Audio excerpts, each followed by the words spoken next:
ginagawa niyo rito? Boss, pasensya po kayo. Ano lang po eh, wahaw na haw lang po kami. Pumasok po kami dahil walang tao dito. Huwag niyo pong mamasamain. Aalisin po kami. Sino kayo? Nagtanan ba kayo? Ah, um... Oho.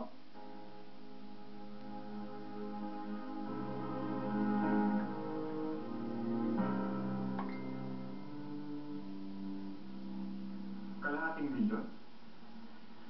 Sino naman ang magpapasok ng ganong kalaking halaga sa ulo ni Daniel? Hindi po namin alam.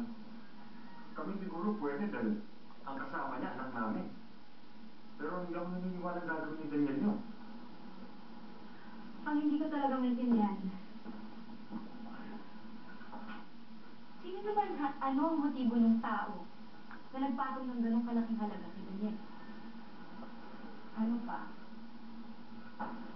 Yung mahuli agad si Daniel, paparusahan para makatakas siya sa kasalanan niya. Ano mo sabihin dyan?